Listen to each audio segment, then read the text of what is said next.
hombre está en la más absoluta oscuridad, es cuando puede volver otra vez la luz.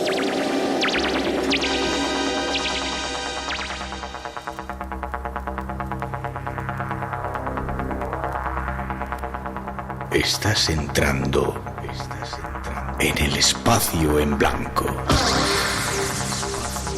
Una puerta a nuevas dimensiones de la existencia. Una nueva perspectiva sobre la realidad. Espacio en blanco.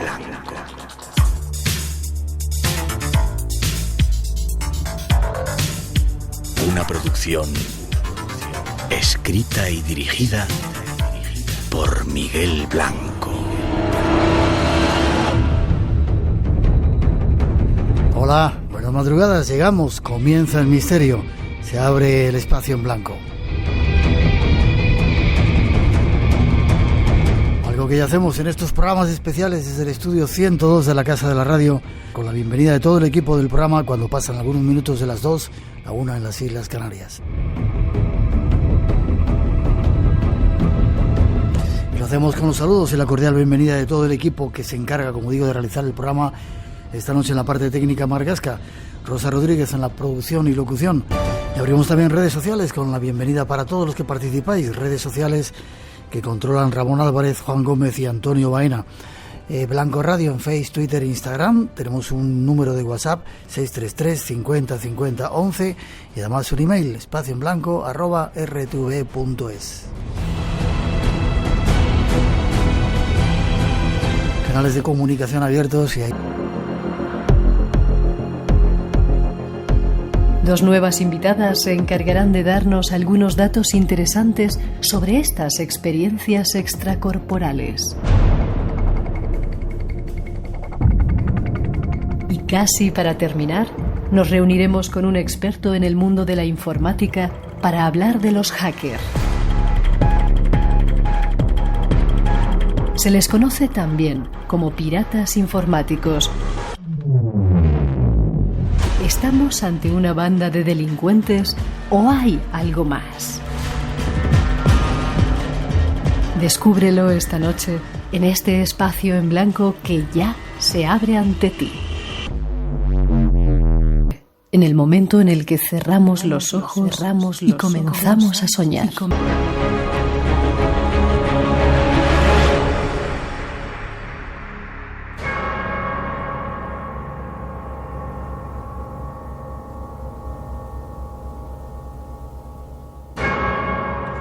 ¿Te gusta la música? ¿Es suficientemente tenebrosa para el tema que vamos a tratar? Sí, yo creo que sí, está perfecta, vamos.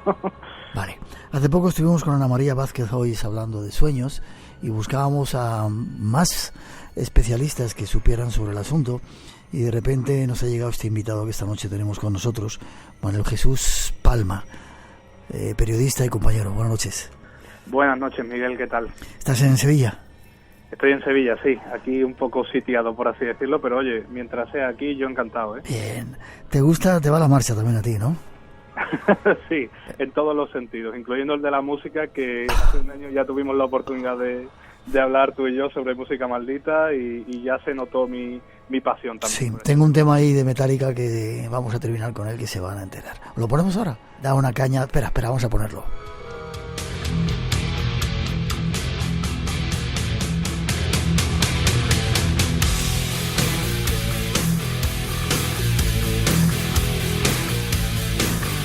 Y dirán nuestros oyentes, Manuel, que iba a decir que qué contra tiene que ver esta música con los sueños. Lo explicaremos al final, ¿vale? Pero da una marcha de estos colegas, ¿eh? Totalmente, y además es una de las canciones más duras que tienen también. Sí, tenemos a Alice Cooper, Iron Maiden, Motorhead y Metallica, pero luego explicamos por qué. Bueno, has escrito un libro que se llama Somnius Tenebris, tratado sobre pesadillas y sueños oscuros. ¿Por qué? Pues primero porque soy un poco inconsciente y todo el tema de las pesadillas me fascinaba. ¿Me has oído? Lo eres. Sí, lo soy, porque te explico por eso, porque me fascinaba el tema sin tener tampoco un conocimiento profundo sobre él y pensé que estaría interesante hacer algo sobre el tema de las pesadillas, o sea, profundizar un poco más.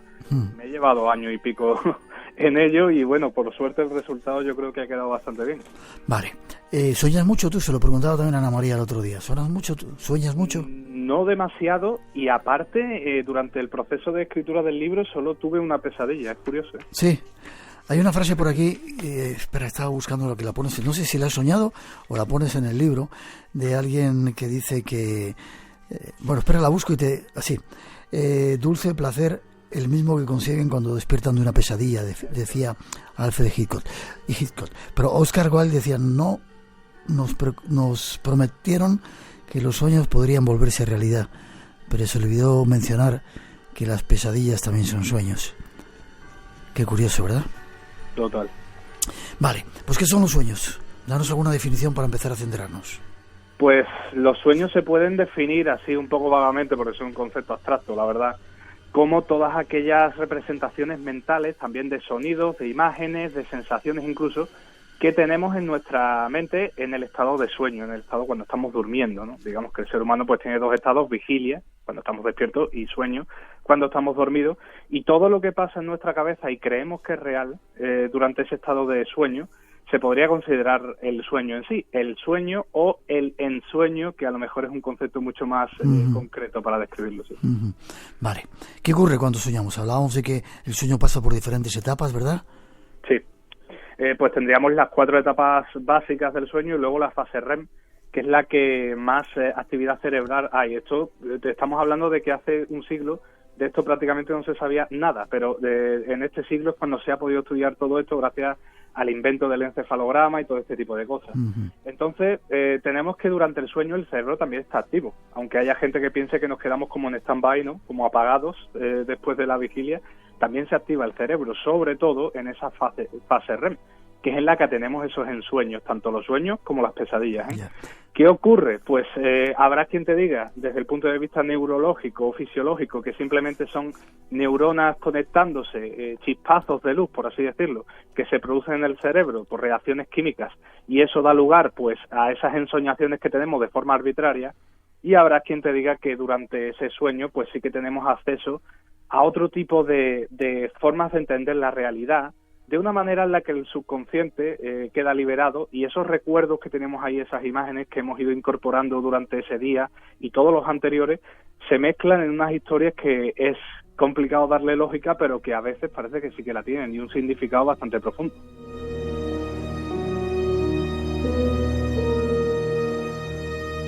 Y hay quien dice, Manuel, que cuando estamos en esa etapa, cuando estamos en el movimiento rápido de los ojos, parece que se abre una nueva dimensión y entramos quizá en otra forma más real que esta, ¿no? Ya dicen que esta vida es una ilusión y que quizá los sueños sean más reales que la propia vida que vivimos. No, desde luego muchos sueños, y yo creo que los oyentes estarán de acuerdo con esto, son mucho más fascinantes y mucho más divertidos e incluso terroríficos cuando se trata de pesadillas que la vida real. O sea, hay gente que, eso lo hemos visto también en la literatura, en el cine, que se va al mundo onírico, por así decirlo, a vivir de verdad, porque su vida es tan monótona, tan rutinaria, que no encuentra esa pasión, y que en los sueños sí que existe. Entonces, todo esto viene ya de los filósofos que sentaron las bases de nuestra cultura, de Aristóteles, de Platón, de cómo ellos pensaban que a la hora de dormir el cuerpo quedaba en un sitio, en este caso pues en el sueño, dormido, y el espíritu se elevaba. Claro, el espíritu era capaz de tocar durante el sueño esas otras realidades que tú comentas y estar en contacto precisamente con seres, llamémoslo, de otro mundo, de otras realidades o lo que sea, mucho más elevadas a la nuestra. Yeah. De ahí que muchos consideraran también que incluso podían recibir mensajes de esas otras realidades que serían importantes para estas, claro. Hablamos de ello el otro día. ¿Sí se podían realizar viajes astrales o controlar los sueños lúcidos? Se puede.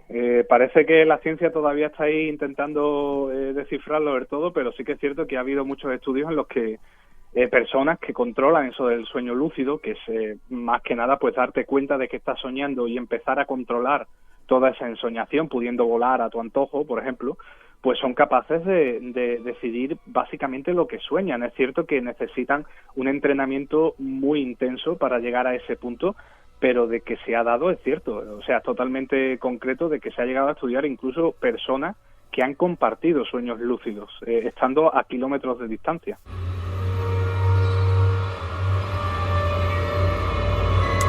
Vale, pues entremos un poco en esa parte tenebrosa.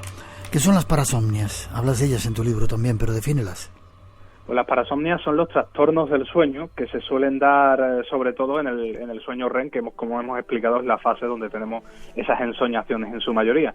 Y pueden llegar a ser complejas porque llegan a, por así decirlo, a molestar demasiado a la persona hasta el punto de provocarle un sueño que no sea demasiado tranquilo y eso le afecte luego en el descanso y en su vida natural. Hablamos de parasomnias como el sonambulismo, por ejemplo, que seguramente sea una de las más conocidas. Las pesadillas llegan a ser también una parasomnia, e incluso en la parálisis del sueño, que yo creo que es una particularmente mi favorita y una de las que más morbo crea también en la gente. Ya, y en ese momento también se dan esos fenómenos que te quedas como catatónico y no puedes moverte y sientes que alguien se acerca a la habitación, sobre todo una forma negra de la cual hemos hablado también con nuestro compañero Miguel Pedrero. Efectivamente, eso básicamente lo que has descrito es la parálisis del sueño, que se da cuando te estás durmiendo o cuando estás despertando. Es simplemente por así decirlo, una falta de sincronía entre tu cerebro, tus sentidos, ¿vale? Tu parte lógica que despierta, pero tu cuerpo se queda dormido porque estás en esa fase REM en la que evidentemente si el cuerpo pudiera moverse cuando estamos soñando, probablemente saltaríamos de la cama, saltaríamos por la ventana y saldríamos corriendo, imitando lo que estamos haciendo en el sueño.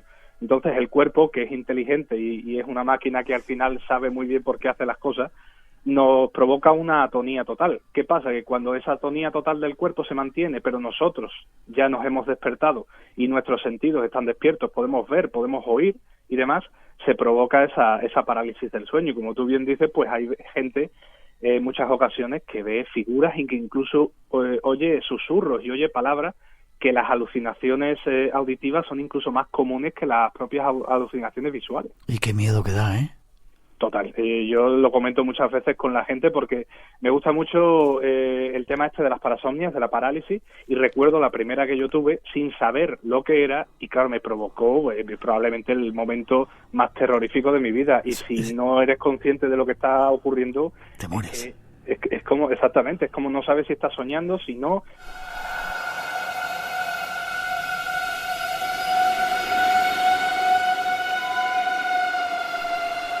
¿Qué pasó, Manuel? Cuéntanos. Pues básicamente eso, te das cuenta de que con 13, 14 años que no estás tan puesto, por así decirlo, en este tipo de temas, no sabes lo que es la parálisis, pues te despiertas, eres consciente de que estás despierto, es esa sensación que estamos seguros de que estamos viendo, porque los ojos, como ya decíamos antes, se pueden mover durante la etapa del sueño, pero el resto del cuerpo no.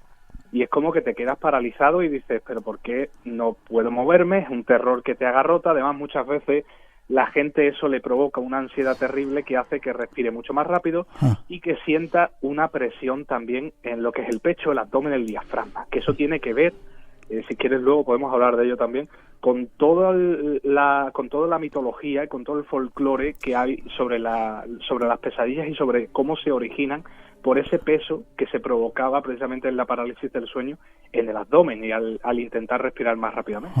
Tú estabas tranquilamente durmiendo y de repente ocurrió ese fenómeno. Exactamente, sí, me desperté pues de una manera, entre comillas, natural, ¿vale? Por escuchar, era por la tarde, además, era una siesta, y al escuchar cualquier ruido seguramente pues me despertase y no podía moverme. Entonces yo estaba tumbado, podía ver a mi alrededor. Sí que es cierto que en aquella ocasión no tuve ningún tipo de alucinación de tipo visual. Auditiva sí que parecía que estaba escuchando como susurros, pero que era todavía peor, claro, porque te ves en esa situación y es mucho más acongojante. Pero al final lo que hice fue mantenerme lo más quieto que pude y mandar un mensaje, que eso es algo que yo recomiendo luego también a la gente, mandar un mensaje claro y en el cerebro a, por ejemplo, el brazo derecho. Voy a mover el brazo derecho, literalmente. Y entonces poco a poco tu cuerpo va despertando y al final te puedes empezar a mover. Pero sí que es cierto que después de ese episodio yo sentí que me había pasado algo muy raro. Claro, yo no sabía de qué iba todo esto, empecé a buscar más y ya di con todo el significado de la parálisis del sueño. Vale, y has dicho que son alucinaciones, es decir, no hay esos individuos negros que llegan a la habitación y te dicen o tocan la cama o te tocan el pelo, ¿no? Son alucinaciones. Claro, también te digo desde el punto de vista científico, evidentemente. Los médicos te van a decir que cuando sufres este tipo de episodios, se trata de alucinaciones hipnagógicas o hipnopómpicas, que este tema también se ha tratado muchísimo, porque es cierto que esas alucinaciones, en cuanto tú despiertas y ya te puedes mover, desaparecen por completo. Entonces son producto, al parecer, de esa desincronía que hay, o de esa sincronía que hay entre el cerebro y el cuerpo, que parece que estás ya fuera del sueño, pero todavía hay remanentes de esas imágenes nocturnas que has tenido. Entonces parece que sí, que no tiene nada que ver con el tema tan famoso de los visitantes de dormitorio, pero sí que es cierto que es que hemos visto casos de todo tipo, y algunos casos que no se explican de esa manera porque la persona te dice que sí, que ella sí se podía mover y que sí que estaba totalmente despierta cuando vio ese tipo de sombra. Hay teorías para todos los gustos.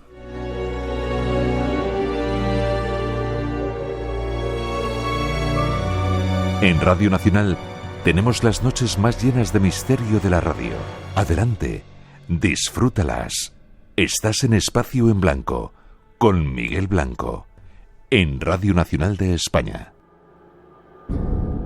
Y esta noche, como en el Jesús Palma, hablando de sueños tenebrosos, pesadillas y otros sueños oscuros. ¿Cuál es la diferencia entre un sueño y una pesadilla? Bien, pues como diría Borges, el sueño es el género, la pesadilla es la especie, ¿no? Digamos que todas las pesadillas son sueños, al fin y al cabo no todos los sueños son pesadillas, claro está, pero podríamos definir que la pesadilla es ese sueño que te provoca un miedo, una angustia o una tensión tal, ya no solo a ti mentalmente dentro del sueño, por así decirlo, sino a tu propio cuerpo, que te despiertas.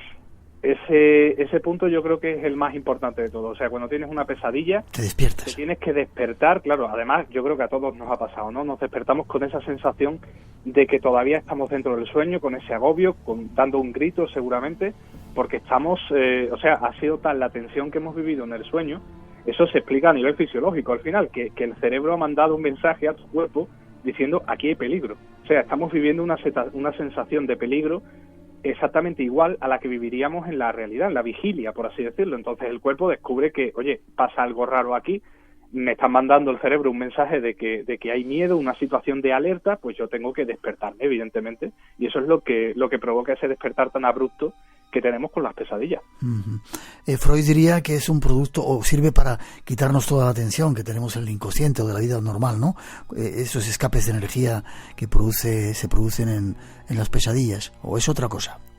Efectivamente, él pensaba al final que, claro, todos los sueños tenían ese significado, ¿no? Que era la base también de su libro de la interpretación de los sueños de finales del siglo XIX, y marcó un hito también explicando eso. Pero sí que es cierto que con las pesadillas tenía algunos problemas, porque, claro, él decía básicamente que todos los sueños tenían significado y la mayoría de ellos era un deseo inconcluso, un deseo que no habíamos podido concretar, ¿no? Entonces la gente le decía, pero bueno, ¿qué tipo de persona va a tener pesadillas que al final son sueños malos, por así decirlo, ¿no? Son sueños terroríficos.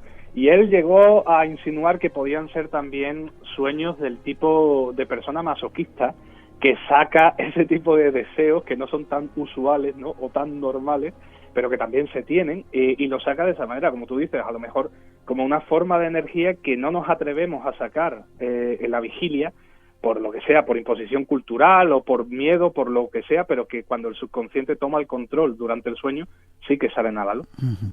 Las pesadillas hablan. Hay un capítulo en el libro que lo titulas así, ¿hablan las pesadillas?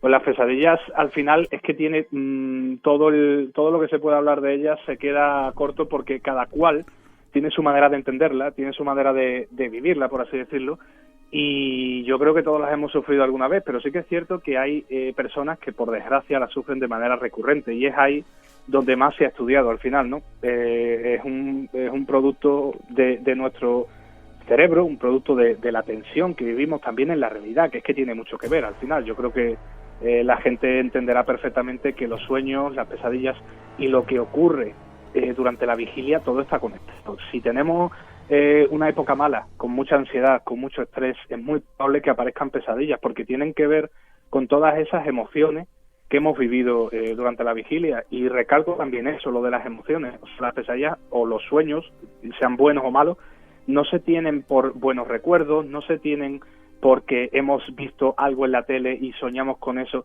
simplemente por la emoción que cualquier hecho nos ha marcado a fuego en el cerebro.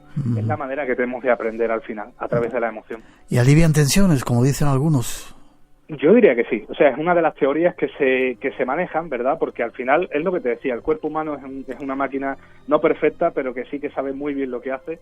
Y nosotros, esa actividad cerebral, esos sueños, esas pesadillas, tienen que estar ahí por algo, no pueden ser casualidad. Entonces, hay muchos científicos que se han llevado pues décadas estudiando esto y han llegado a la conclusión de que puede ser una manera de aliviar tensión, e incluso las pesadillas de prepararnos para ese tipo de situaciones en la vigilia. El caso prototípico, que yo creo que también lo hemos tenido todos, cuando hemos tenido que enfrentarnos a un examen difícil, una prueba de cualquier tipo, y seguramente el día antes, un par de días antes, nos hemos dormido con esa idea en la cabeza, ¿no? Preocupados por cómo va a ser eso. Hemos tenido una pesadilla en la que nos vemos precisamente haciendo esa prueba, ese examen o lo que sea, y eso también se puede tomar como algo malo, porque es una sensación que te puede dar angustia, evidentemente, y miedo, pero también como una prueba, una especie de entrenamiento virtual dentro del sueño que no te puede afectar, para que cuando llegue el momento de hacerlo en la vida real, en la vigilia, tú ya te hayas enfrentado a esa emoción y sepas cómo contrarrestarla. Curioso el mundo de los sueños. Hay quien dice que cuando tienes una cena copiosa, pues normalmente vas a tener pesadillas. ¿Tiene algo que ver ponerse hasta arriba de cenar o no? Es una de las muchas razones que se comenta que pueden tener con relación con el tema de tener muchos sueños oscuros o pesadillas. Sí que es cierto que yo lo remito mucho más al tema de estar estresado, tener ansiedad, o tomar incluso medicamentos, porque hay gente que toma medicamentos de manera natural, por así decirlo, para rebajar cualquier enfermedad, y eso también les provoca como efecto secundario las pesadillas.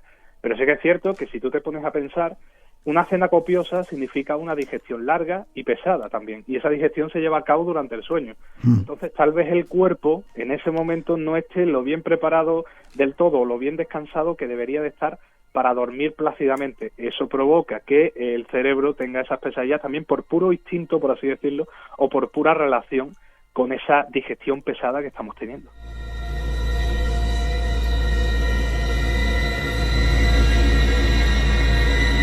Casi terminando, hablas de pesadillas que se han dado en diferentes campos, en el arte, en la literatura, en el cine. Cuéntanos alguna, o quién lo ha cultivado.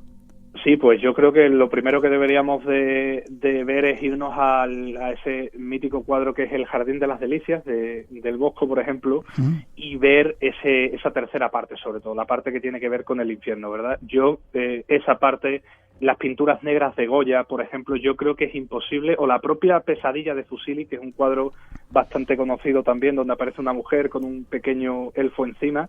Yo creo que es imposible reflejar eso, artísticamente hablando, si no lo has soñado antes. Y soñarlo significa sufrirlo, quiero decirte, tener una pesadilla con esa visión. Entonces, yo creo que los maestros, la visión pesadillesca, por así decirlo, del arte viene de ahí, del Bosco, de Goya, de todos estos pintores que ya en su momento la desarrollan y que luego dan pie a que cineastas también como el propio Alfred Hitchcock, que lo comentábamos antes, Salvador Dalí, que le ayudó en muchas ocasiones a Hitchcock también a representar el mundo onírico, lo lleven a cabo también en sus creaciones, en su arte. Arte que se basa en las pesadillas que uno tiene y arte que también nos intenta meter en esa pesadilla en sí misma para provocarnos, por así decirlo, ese miedo, esa angustia, ¿no?, que tenemos también cuando la sufrimos. El miedo vende, entonces, gusta el terror. Yo creo que sí, vamos, tú llevas mucho tiempo ya en esto y sabes que esa parte de pequeño morbo que hay en pasar miedo de la mejor manera posible, me refiero. Yo creo que siempre es interesante. Yo, por ejemplo, soy un fan acérrimo del cine de terror, de los videojuegos de terror, literatura de terror, y sí que es cierto que es divertido. A mí me divierte pasar miedo. Y a mucha otra gente. Y vamos a la música, escucha.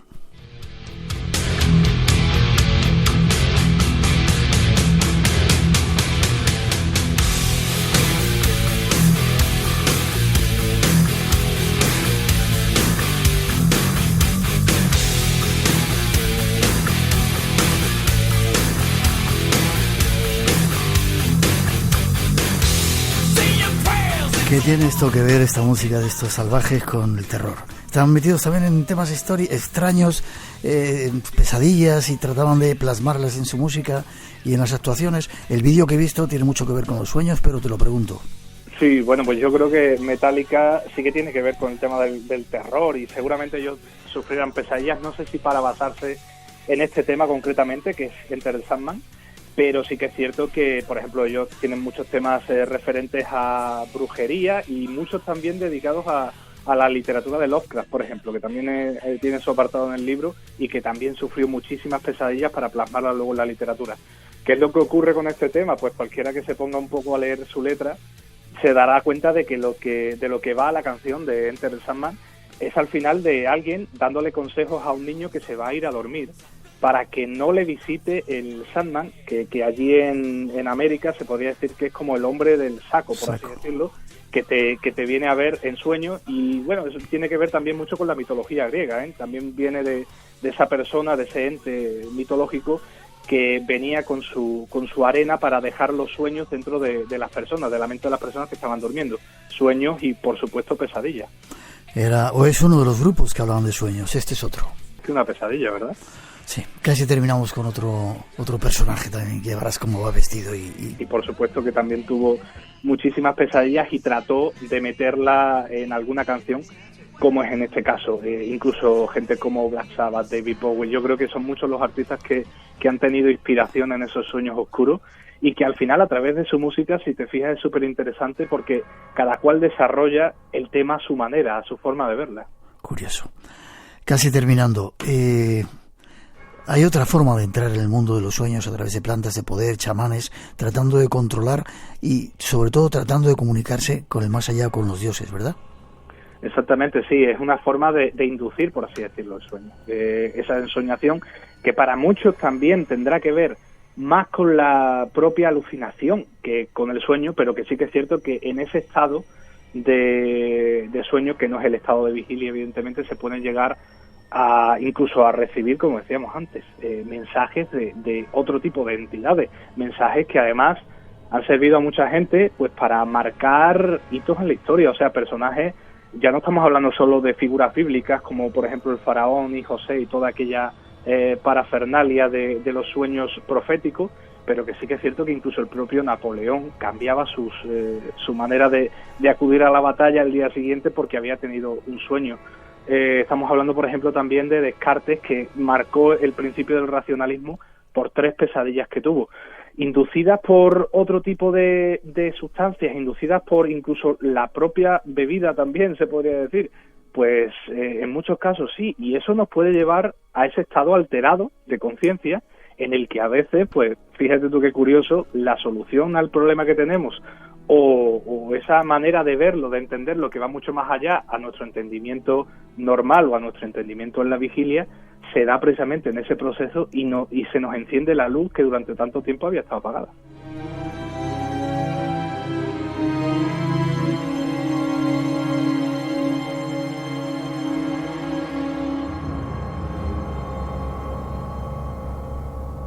Pues con la música que comenzábamos, terminamos. Tratado sobre pesadillas y sueños oscuros, Somnium Tenebris, de Manuel Jesús Palma. Sin embargo, yo te deseo felices sueños. Igualmente, Miguel. Forma de conectar contigo y luego escucharemos más música. Terminamos con Metallica aquí y nos desmelenamos, ¿vale? Bueno, quien pueda, yo no puedo mucho. yo estoy igual, pero bueno, siempre viene bien terminar todo con Metallica. Desmelenarse un poco, ¿no? Forma de contacto contigo. Pues mira, pueden buscarme en la página web manueljesuspalma.es o también en redes sociales por el mismo nombre, Manuel Jesús Palma Roldán. Ahí me pueden encontrar los lanzamientos, los libros y demás. Ha sido un placer. Igualmente. Que tengamos felices sueños juntos y ahí va. Ahí te dejo con Metallica, ¿vale? Estupendo. Un abrazo fuerte. Un abrazo. Espacio en Blanco, en Radio Nacional, con Miguel Blanco.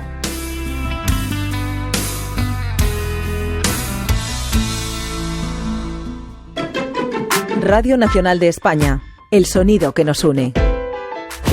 A la carta, en directo, pero existirá la radio. La radio tiene futuro. Tiene una oportunidad increíble de cambiar las cosas. El futuro de la radio eres tú. Más de 3 millones de crisis que no ha dejado indiferente al presidente español se siente respaldado. Máster de Radio, Universidad Complutense y Radio Nacional. También ha recalcado el absoluto apoyo y compromiso. Decisión. Matrícula abierta hasta el 10 de septiembre. Pasarás de alumno a profesional. Así que este medio tiene futuro. ¡Viva la radio! Y recuerda, Documentos, los viernes a las 11 de la noche. Radio Nacional de España.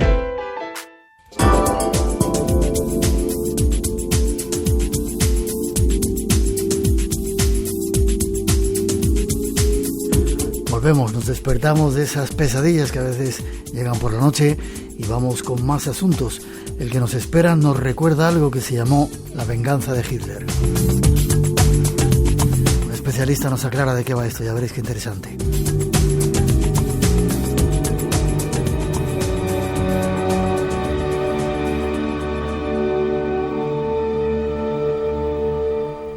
El cohete V2 forma parte del arsenal de armas milagrosas que los científicos alemanes concibieron y fabricaron durante el Tercer Reich en bases secretas en el Báltico y en fábricas subterráneas. Se trata de una tecnología que en su momento rayaba la ciencia ficción y por ello los países aliados tardaron años en creer que realmente existía. Pero en el momento en que las V2 comenzaron a llover sobre Londres y Amberes, ya no cabía duda sobre su existencia y sus mortíferas consecuencias. La V2 sobrepasaba la velocidad del sonido, de forma que el impacto se producía antes de que su rugido anunciara su llegada, y este hecho tenía un efecto devastador en la moral de la población civil. Hitler las empleó como arma de represalia en un momento en que su causa estaba prácticamente perdida. Sin embargo, la tecnología de las V2 tuvo una segunda vida tras la guerra. Hizo posible la investigación espacial y que el hombre pisara la Luna. La mortífera V2 era uno de los instrumentos de la venganza de Hitler.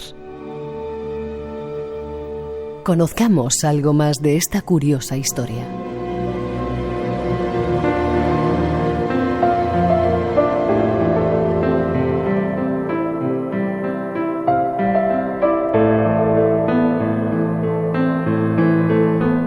De entre los temas que hemos detectado que más interés suscitan entre nuestros oyentes, hay uno que siempre se repite. Tiene que ver con temas de la Segunda Guerra Mundial, con los nazis, con Hitler, y por eso queremos volver a tratarlo a través de un título que se llama La venganza de Hitler, que nos ha proporcionado nuestro siguiente invitado. Nos vamos hasta Barcelona, José Manuel Ramírez Galván. Buenas noches, José Manuel. Hola, buenas noches, Miguel. ¿Cómo estás?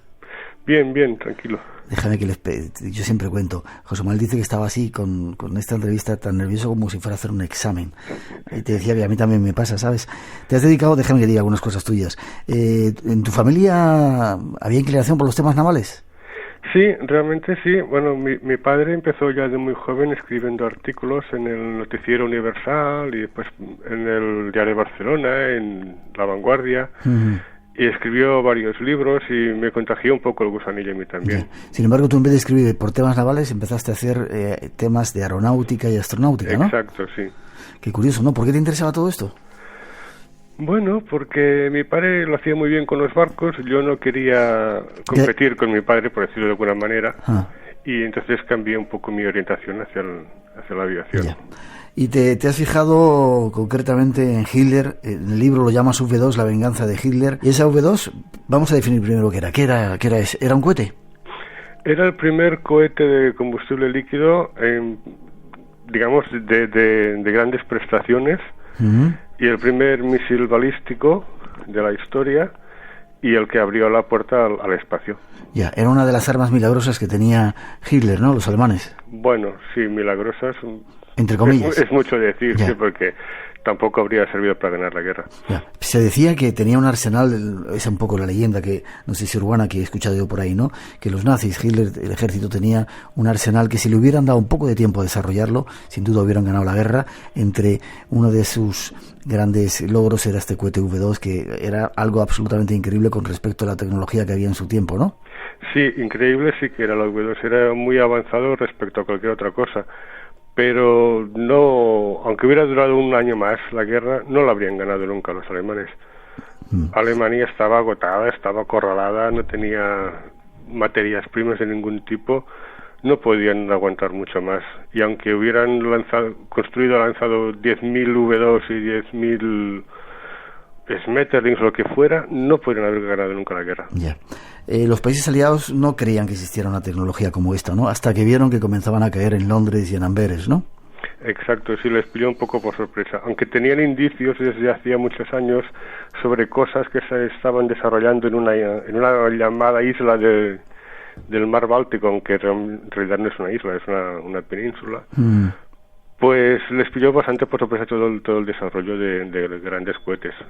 Según el conocimiento que tenían los propios ingleses, era imposible. Ya. Y parece ser que volaba, sobrepasaba la velocidad del sonido. Sí, fue el primer objeto, digamos, que superó la velocidad del sonido construido por el hombre. Con lo cual a la población era tremendo, ¿no? Porque llegaba antes el impacto que el sonido de la bomba, ¿no? No te podías... Sí, es que tú no te enterabas de que te había caído una V2 hasta que explotabas por el aire. Y al cabo de un rato oías el impacto. Ya. Tenía mucha capacidad. Piensa que cuando llegaba a tierra iba a 3 veces la velocidad del sonido. 3 veces la velocidad del sonido. Sí. ¿Y tenía mucho poder devastador? Bueno, 750 kilos de alto explosivo siempre hace mucho daño. Lo que más daño hacía era la energía cinética que llevaba el cohete en el momento del impacto. Ya. ¿Y Hitler parece que empleó estas armas en represalia ya cuando estaba perdiendo la guerra? Bueno, pensaban usarla ya mucho antes. Lo que pasa que coincidió en cierta manera, pero ya se pensaba usar desde hacía un par de años atrás la V2 y la V1, claro. ¿Ya estás más tranquilo? Mucho más, sí. Me alegro. Casi bueno, el programa, el examen lo tiene súper aprobado, vamos a por nota, ¿vale? Ay, vale. Los nazis y sus adelantos, ¿cuáles son los más característicos de esos adelantos que tenían los nazis?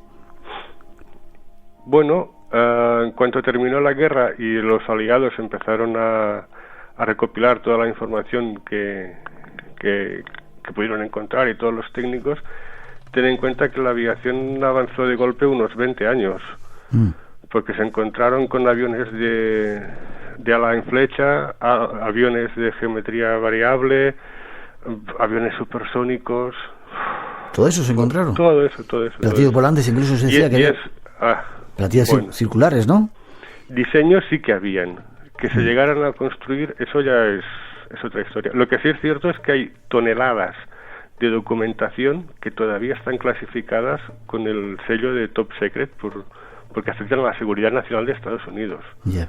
Eso es, claro, da mucho que pensar a mucha gente, pero que hayan platillos volantes alemanes, eso es harina de otro costal. ¿La operación Big Ben? Bueno, el Big Ben era el nombre en clave que daban los aliados a la V2, y la operación Big Ben consistía en destruir cualquier instalación que tuviera alguna relación con las V2, ya fueran los cohetes propiamente dichos, o las fábricas de oxígeno líquido, o los acuartelamientos de tropas, o los medios de comunicación, cualquier cosa que tuviera relación con la V2. ¿Cómo pudieron ser capaces los científicos nazis o alemanes de desarrollar una tecnología tan adelantada a su tiempo? Cuando estaban por otro lado los rusos, los americanos, que bueno, tampoco es que estuvieran en la Edad Media. Probablemente porque siempre han tenido un sentido mucho más práctico y muchos menos prejuicios a la hora de desarrollar cualquier cosa. No se han cortado tanto como los ingleses, por decirlo de alguna manera. Siempre han sido más fantasiosos, pero al mismo tiempo mucho más prácticos. Ya. Había otra operación, Backfire. ¿Qué era esta operación? Consistía en recuperar V2 de las alemanas capturadas después de la guerra y proceder a su lanzamiento. ¿Una vez que terminó la guerra? Sí, fueron los aliados, los ingleses concretamente los que lo hicieron. Sí. Recopilar toda la información que pudieran sobre la V2, recoger todas las tropas y todo el material disponible. Y bueno, como dijo uno de los científicos alemanes, querían familiarizarse con el otro extremo de la trayectoria. Es decir, que era aprovechar un poco esa tecnología que habían creado los alemanes después de la guerra para seguir utilizándola, ¿no? Exacto, sobre todo saber cómo se usaba. Ya. Porque ellos solo veían que les caían encima, pero no sabían cómo se disparaban. Termina la guerra, pierde la guerra Alemania, entran los aliados, alemanes, americanos, etcétera, etcétera. ¿Qué ocurre con todo ese material? ¿Qué ocurre con todos esos diseños, con todo eso? ¿Dónde va a parar? Se repartió bastante entre ingleses y, americanos y rusos. Los ingleses se quedaron con bien poquita cosa. Y sobre todo con los cerebros, que es lo más importante. Ya, hubo una fuga de cerebros, sobre todo hacia Estados Unidos o hacia Rusia también. Sí, no, hacia Estados Unidos básicamente. Eran los únicos que podían ofrecer dinero y material para poder seguir con sus investigaciones. Rusia no les atraían lo más mínimo los alemanes. Ya, muchos de ellos parece ser que se salvaron de ese juicio que había hacia determinados individuos, ¿no? Bueno, la operación Paperclip, sí, es que mucho se ha hablado últimamente sobre esto, que parece que se haya descubierto la sopa de ajo o que la gente se haya caído ahora del guindo. Pero la operación Paperclip y el secuestro muchas veces de técnicos alemanes hacia Estados Unidos es algo que se ha sabido siempre. Incluso en el año 47 ya corrían rumores por Nuevo México de que había científicos alemanes ahí trabajando. O sea, esto tampoco ha sido ninguna cosa tan solapada como se suele creer. Científicos que habían secuestrado a los americanos para llevárselo a su país. En algún caso. En algún caso. Doctor Mengele, no sé si sabes algo de él. Sí, pero el doctor Mengele no tenía ninguna relación con el tema aeronáutico. Ya, hacía otro tipo de cosas más. Exacto, sí. Ya. Vale, ¿y cómo se llega de ese V2 a esos cohetes, a ese desarrollo de la tecnología que nos lleva al espacio? Bueno, la V2 empezó a usarse como cohete sonda en el año 46 ya en Estados Unidos. ¿Qué significa eso de cohete sonda, perdona? Cohete con instrumentación para estudiar las capas altas de la atmósfera. Ajá. No tenía fuerza suficiente como para entrar en órbita, sí, pero sí para alcanzar una altitud de unos 150 o 200 kilómetros y volver a caer, pero con una serie de instrumentos que permitían tomar datos sobre la densidad de las moléculas o sobre los rayos cósmicos o sobre cualquier cosa. A partir de aquí ya empezó la guerra de los misiles con Rusia, sí, de cubrir un poco el hueco entre bombarderos y misiles que tenían entre los dos países, y se fueron desarrollando en potencia y en capacidad de carga, y acabaron lanzando satélites. Y fue un paso directo. El primer cohete que lanzó un satélite americano era un desarrollo directo de una V2. Es decir, y también fue el primer objeto que solo pudimos poner fuera de nuestras fronteras terrestres, me refiero, el V2. ¿O ya habían salido otros? No, realmente no. El V2 fue el primero. El primero, porque ten en cuenta que cuando se dirigía hacia Londres alcanzaba una altura de unos 180 kilómetros. Ya. No es poca cosa. Sí. Todo eso dio origen a esa carrera, primero armamentística y luego por la conquista del espacio. ¿Qué habrá ahora, José Manuel? ¿Cómo serán esos misiles que existen por ahí? Qué terribles, ¿no? Bueno, ahora ya dejan la V2 como un petardo de San Juan. Sí, son bastante terribles, pero esperemos que no tengamos que usarlos nunca. Nunca, ojalá sea así. Y no sé si hay quien dice también, aprovecho para preguntarte cosas de esa leyenda urbana, Roswell, hubo un incidente, cayó un ovni, y dicen que mucha de la tecnología que luego se desarrolló fue gracias a lo que de ahí se había sacado, de ese ovni que se había encontrado, de esa nave espacial. ¿Qué crees? Eso dicen. Sí, ¿te lo crees o no te lo crees? Como un experto un poco en aeronáutica. Bueno, cuando el río suena agua lleva, eso se suele decir, ¿no? Pero faltan pruebas. Ya. Faltan pruebas. Pero, vamos, yo diría que algo hay, sí. La venganza de Hitler. ¿Hubo otro desarrollo de otra serie de cohetes que había hecho Hitler también, parecidos a este V2?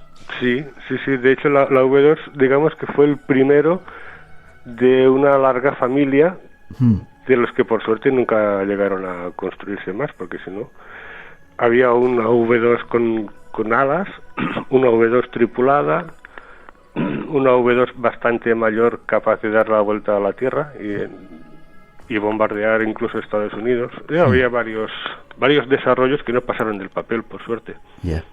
Y dices casi para terminar que si hubiera durado más la guerra, Hitler no lo hubiera ganado porque estaba ya cansado, a diferencia de lo que piensan otros, que si le hubieran dado tiempo a sacar los arsenales que tenía ahí guardados, esas armas milagrosas y portentosas, no se hubiera machacado al resto de Europa. No, porque ten en cuenta una cosa, la V2 era muy poderosa, muy espectacular, muy tecnológicamente avanzada, pero tenía como mucho 1 tonelada de explosivos.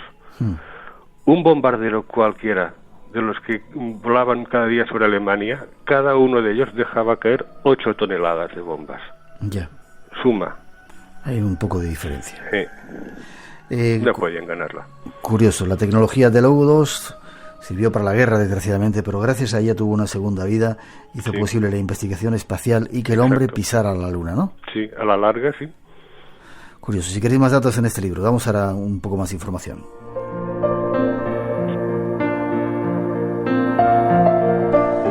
V2, la venganza de Hitler, de José Manuel Ramírez Galván. Gracias, José Manuel. ¿Forma de contacto? ¿Tienes algún sitio donde se puedan poner en contacto contigo? Bueno, tengo un blog. Sí. Todo sobre la v2.com en el blogspot. Todo sobre la v2.com, blogspot. Sí. Vale, pues ahí iremos para tener más información, o ahí dirigimos a nuestros oyentes, y si no, este libro V2, la venganza de Hitler. Gracias, espero que el examen no haya sido tan difícil. Un poquito, sí. Espero verte por Barcelona algún día, en ese lugar donde estás ahora tan especial. Lo mismo digo, si pasas por aquí algún día. Gracias, un fuerte abrazo, te deseo todo lo mejor. Muchas gracias, Miguel. Hasta Buenas pronto. noches.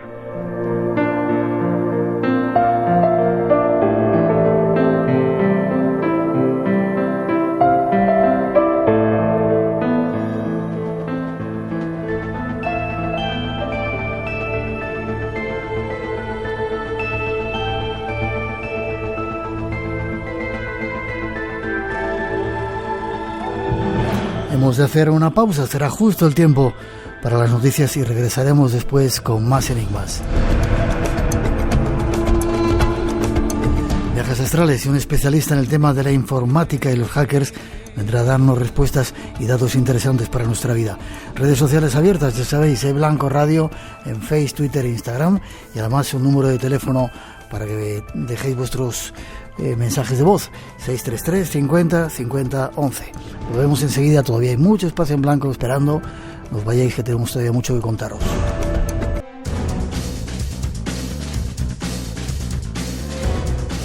Volvemos después de la actualidad, pasan algunos minutos de las 3, las 2 en las Islas Canarias. Es de nuevo el tiempo de los misterios aquí en Radio Nacional.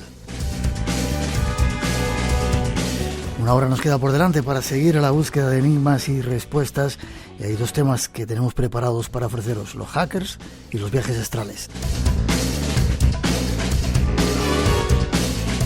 Este tema nos lo habéis pedido en multitud de ocasiones. Vamos a comenzar con eso, con la posibilidad de viajar sin movernos. Dos invitadas esperan para ofrecernos respuestas. Tras esa introducción os lo contamos. Hablo también un poco catalán, para que veas. Licenciada en Ciencias y Tecnología de los Alimentos y diplomada en Ingeniería Técnica Agrícola, ¿eres? Sí. Vale, déjame que saludo a tu compañera Ariadna Gómez. Buenas noches, Ariadna. Hola, buenas noches. ¿Cómo estás? Muy bien. Diplomada en Magisterio de Educación Física, has colaborado en el proyecto del Centro Tao, ahora estás dando clases a niños. Sí, eso es.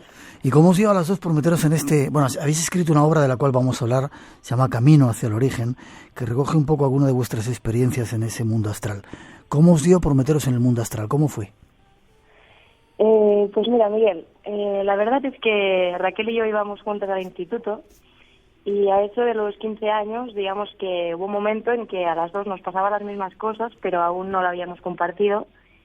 Y justamente pues ahí empezamos a hablar de ello y a compartirlo, y dijimos, oye, pues nos pasan cosas muy similares, y bueno, y en aquel momento eran cosas muy raras, porque estábamos hablando de proyecciones astrales y de contacto con estas realidades más sutiles, y pues ahí empezamos a compartirlo, digamos. Y eso es.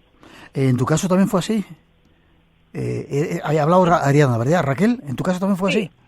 Sí, porque nos conocimos en el instituto, y fue eso, que empezamos a percibir sensaciones, y luego al contar nuestras experiencias, pues empezamos a experimentar más allá. Contarme cómo fueron vuestras primeras experiencias en este llamado mundo espiritual. Pues mira, el caso es que... Habla Ariadna, espera, lo vamos identificando. Sí, ahora hablo yo. Sí. Pero el caso es que empezamos con las proyecciones astrales. Y ¿Habíais leído en algún sitio cómo hacerlo? ¿Aprendisteis a hacer las proyecciones o fueron voluntarias? No, fue más bien experimental al principio. Sí. Porque cuando hacíamos siestas, sobre todo, y antes de irnos a dormir, experimentamos con un tipo de vibración que desconocíamos en aquel momento, y era como muy raro, porque era justo en el instituto de lo que me vela, Y a ambas nos pasaba lo mismo y decíamos, oye, ¿pero esto qué es, no? Y a partir de ahí sí que empezamos como a informarnos y ahí sacamos que estas vibraciones que nos ocurrían pues eran como principios de desdoblamiento del cuerpo astral. Y a partir de ahí pues empezamos como a tener las experiencias más conscientes y bueno, salir realmente fuera del cuerpo y a empezar como a jugar un poco, ¿no? A decir, bueno, pues si estoy fuera del cuerpo y me estoy viendo dormida, a ver qué puedo hacer, ¿no? Y pues bueno, en el caso de Raquel, pues le gustaba mucho poner las extremidades en las paredes, ¿no? Y traspasar paredes y también pues hacer alguna voltereta por la habitación. Y a partir de ahí, pues esto fue como el inicio más claro, ¿no? Y bueno, eso es. Hay quien dice que al comienzo de las experiencias uno siente mucho miedo. ¿Vuestros primeros miedos fueron poderosos, potentes?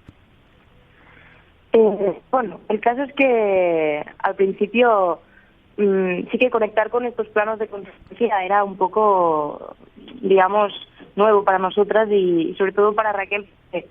Ella también empezó a ver bajos astrales en aquel entonces cuando se desdoblaba el cuerpo astral y también podía contactar con este plano. Y ahí sí que ambas pues experimentábamos un poco de miedo porque desconocíamos todo lo que estaba pasando, digamos, en estas realidades más sutiles.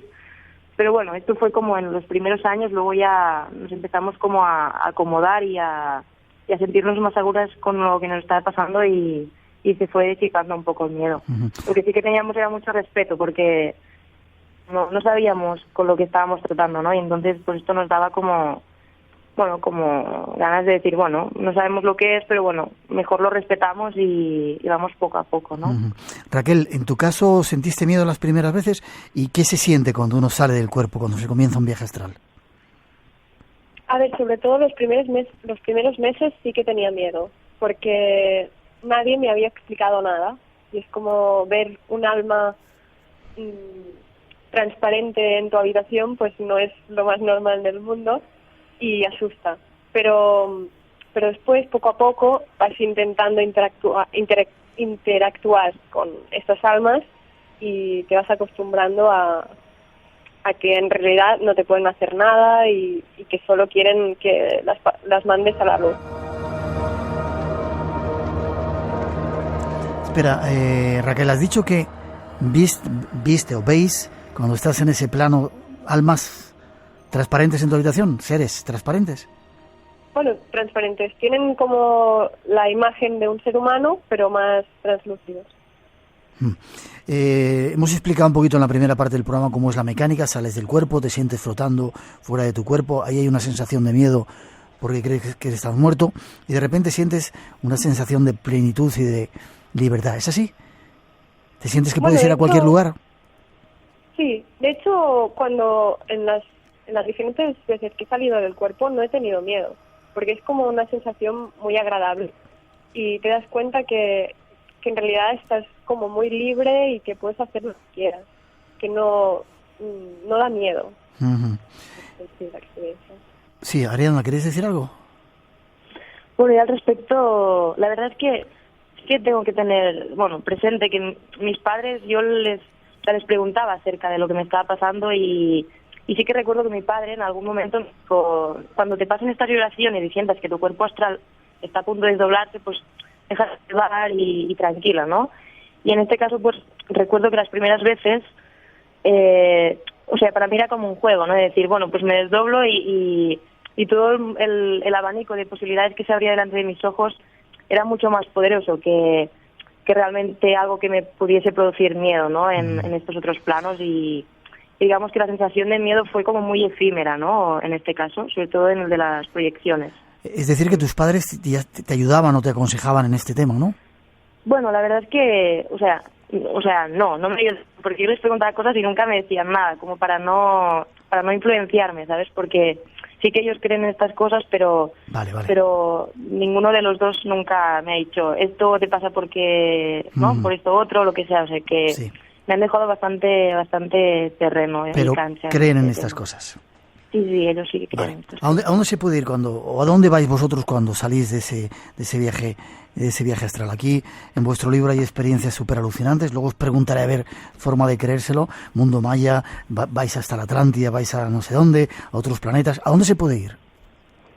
Pues a donde quieras, porque cuando sales del cuerpo entras como en un estado, digamos, como te puedes conectar a otras dimensiones. Por lo tanto, puedes ir en el pasado, en el futuro, incluso en el presente, a diferentes lugares del planeta Tierra, incluso pues fuera de la Tierra, como habrás visto en el libro, en el Sol, en Venus, en Júpiter. Pues contamos un poco las experiencias que hemos tenido en estos lugares. Bueno, luego analizaremos un poco críticamente algunas de esas experiencias, si te parece, ¿vale? ¿Con quién te puedes encontrar ahí fuera? Es decir, ¿quiénes son las entidades, si quieres hablas tú, Raquel, con las que os encontráis? ¿Entidades espirituales, extraterrestres? Habéis hablado antes de bajos astrales. ¿Quiénes son los que habitan en ese otro mundo? Seres que, digamos, que viven ahí. Como nosotros que somos los humanos, pues ellos, no sé cómo se llaman, pero son seres que viven en otro planeta, pero normalmente en otras dimensiones, no en la tercera. En otras dimensiones. Exacto, sí. Vale, ¿cómo os comunicáis con ellos? ¿Cómo se establece? No sé, llegáis, hola, me llamo Ariadna, me llamo Raquel, vamos a tomar algo. Bueno, nos comunicamos telepáticamente, porque es una forma de comunicarse y de hecho ellos ya saben de nosotras. Nosotros nos conocemos por primera vez, pero ellos ya nos conocen cuando llegamos ahí. ¿Y eso? ¿Cómo se puede explicar? En plan no lo sé muy bien, pero entiendo que ellos, al estar en dimensiones superiores, tienen un conocimiento más amplio de la vida y por lo tanto saben de muchos seres.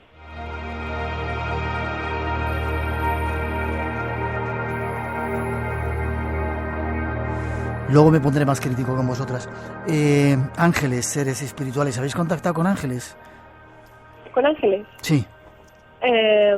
Y bueno, de hecho siempre nos acompañan los ángeles cuando, o sea, a lo largo de nuestras vidas tenemos ángeles a nuestro lado y son ellos los que, digamos, nos cuidan o controlan, más que controlan, nos guían por nuestro camino. Uh-huh. Hay un capítulo en el libro que se titula Ángeles tocando la almohada. ¿Qué experiencia nos podéis contar con respecto a ellos? Pues mira, ahí voy a hablar yo y de hecho esta fue como la experiencia más chocante que me ocurrió, y es que a los 17 años más o menos, pues una de las noches yo tenía tendencia como a oír ruidos por la habitación y hubo un momento en que dije, oye, pues voy a preguntar quién hay ahí, porque yo sabía que había alguna energía o alguna entidad que se estaba manifestando, lo que como yo no me creía aún suficientemente madura, pues no había intentado como conectar conscientemente, ¿no? Y esa noche, con la luz apagada y todo en silencio, pues le pregunté en voz alta quién era, ¿no? Y el caso es que tardó unos minutos, pero, pensándolo, le dije, oye, pues si no me puedes decir en voz alta, pues escríbemelo en un papel, ¿no? Y a eso que en pocos segundos, donde tenías los papeles de la impresora, pues se oía de un papel como salía de la impresora, y donde estaba el lapicero, que también se movía en voz. Sin que nadie lo tocara. Claro, es que estaba con la luz apagada y no había nadie en la habitación, ¿no? Y ahí fue como el primer contacto consciente que me puse a hablar con la entidad o a intentar establecer un contacto como más directo, y ella de alguna manera me respondió, ¿no? Y a partir de ahí, bueno, al día siguiente yo me levanté por la mañana y todo estaba en su sitio, como si nada hubiera ocurrido, pero yo estaba despierta en aquel momento cuando ocurrió esto, ¿no? A partir de ese día, justo cuando yo me iba a dormir, pues siempre intentaba como conectar con esa entidad para de alguna manera sacar más información y saber quién era, ¿no? Y justamente pues apagaba la luz, me estiraba en la cama, me ponía la cabeza en la almohada, y ahí cuando empezó pues esta entidad a tocarme la almohada, es decir, yo me tumbaba y ponía la cabeza en la almohada y sentía como físicamente mi almohada baja, es decir, como si alguien hubiera justo delante de mi nariz y de mi mejilla apretando la almohada hacia abajo, ¿no? Y esto fue como bastante fuerte, porque ya no eran ruidos, ya no eran cosas como más ínfimas, sino que ya era alguien que estaba manifestando físicamente delante de mis narices, ¿no? Y a partir de ahí, pues con esa entidad, hice como un código para saber quién era. Donde si me tocaba el cojín, o sea, yo le preguntaba si era mi bisabuela, que también sabía que se había muerto en esa misma casa, ¿no? Y si me tocaba el cojín, quería decir que sí, y si no me lo tocaba, quería decir que no. Luego giraba el código como para realmente tener una información más coherente, y al final también le pregunté si era realmente mi ángel, y la respuesta cada noche era que sí, que era mi ángel, que era mi ángel, que era mi ángel.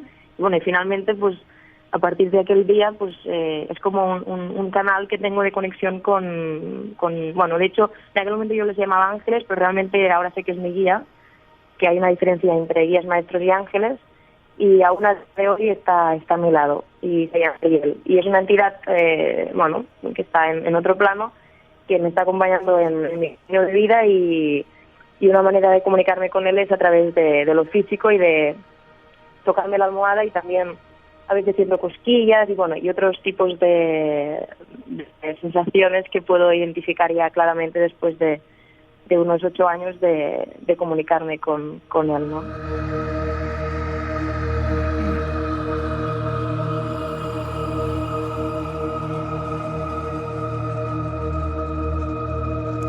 Si me permitís, damos un paso hacia atrás, Ariadna, Raquel. Cuando uno sale fuera del cuerpo, ¿cómo te sientes? ¿Eres un espíritu que has abandonado? ¿Eres luz? ¿Raquel? Sí, bueno, en realidad te sientes... es difícil de explicar. Pero ¿eres consciente de que eres tú? Un ser, ¿El qué, perdón? ¿Eres consciente de que eres tú? De que estoy sí, eso sí. Tu esencia. En todo momento eres consciente de que eres tú y de que estás fuera del cuerpo. Porque es como muy evidente, el estado es menos, digamos que es como un estado etérico, porque no tienes la densidad del cuerpo y estás como flotando. Ariadna nos ha contado su experiencia. ¿Alguna experiencia que a ti te haya llamado la atención de estos viajes, Raquel? Bueno, en realidad lo que más me ha impactado es el nivel de conciencia de los seres que me he ido encontrando en los diferentes planetas. Son como seres muy sabios que tienen como digamos, una manera de vivir muy muy sana, ¿no? Como siempre desde el corazón y todo como muy bonito. Ya. Es lo que más me ha impactado. Dejadme que sea un poquito crítico, ¿vale? ¿Cómo se sabe que todo esto que contáis es verdad? Es decir, ¿qué prueba tenéis vosotros de que habéis estado en eso, en otros planetas? Suena de locos decir, en el Sol. Si uno llega al Sol se fría, ¿no? Según dicen los científicos. O habéis estado con los mayas o en Egipto. ¿Qué pruebas tenéis de que todo esto que contáis es cierto y no estáis zumbadas? Mira, respecto a esto, digamos que estas experiencias nos empezaron a ocurrir con 15 años, y sí que en aquel entonces, pues, a nivel experiencial no habíamos recorrido casi nada de camino como para poder contrastar estas experiencias, ¿no? A nivel consciente. Pero sí que es cierto que a partir de entonces, ¿no? Y cada vez nos ocurrían más a menudo, ¿no? Y no solo estamos hablando de proyecciones astrales, sino también al conectar con estos planos de conciencia también hemos podido establecer una comunicación con nuestros maestros guías y ángeles, y lo que es más importante, con nuestro yo superior, ¿no? Y desde bien jovencitas, que a nosotros nos gusta meditar y intentamos cada día pues meditar un rato antes de irnos a dormir y conectarnos con estas entidades y con nuestro yo superior, ¿no? Digamos que en este transcurso de 10 años, toda esta información, aparte de contrastarla con nuestras amistades más cercanas, pues también lo hemos hecho sobre todo con nuestro yo superior. Y no solo, digamos, canalizando la información directamente, sino también a través del péndulo. O sea, es decir, hace unos años atrás, como, 3 o 4, que utilizamos el péndulo a menudo, ¿no? Y digamos que esta herramienta nos permite, pues, preguntar y corroborar todas las experiencias que tenemos. Es decir, si alguna noche, pues, hemos visitado un sitio y hemos vivido una serie de experiencias, pues preguntamos a nuestro yo superior dónde hemos estado, en qué dimensión hemos estado, qué hemos aprendido ahí o qué necesitamos aprender, y si realmente es cierto o no lo que nos ha ocurrido o es fruto de nuestra mente. Sí que es cierto que al principio al no dominar mucho el tema de la telepatía o del viaje astral o estos dones que van relacionados entre ellos, pues sí que había como mucha parte mental, ¿no? De que te juzgas a ti mismo de lo que estás viviendo y todo, ¿no? Pero con el tiempo pues hemos ido como creando una base bastante sólida a partir de la práctica diaria, ¿no? Y de intentar conectarnos cada día y esto es de manera como la base más sólida que tenemos, ¿no? La conexión con nuestro yo superior y sobre todo preguntar y verificar todas estas experiencias a través de él, ¿no? Y bueno, este es un poco, digamos, nuestra prueba más evidente, ¿no? Aparte también sí que a nivel físico hay algunos viajes que hemos hecho que luego hemos recibido pruebas físicas que hemos podido conectar con nuestra vida de vigilia, ¿no? Que eso también nos da coraje y nos hace ver que estas realidades tan sutiles que estamos como acariciando, pues también tienen mucha conexión con nuestra vida física, que realmente es la que estamos experimentando aquí en la Tierra y en tercera dimensión, ¿no?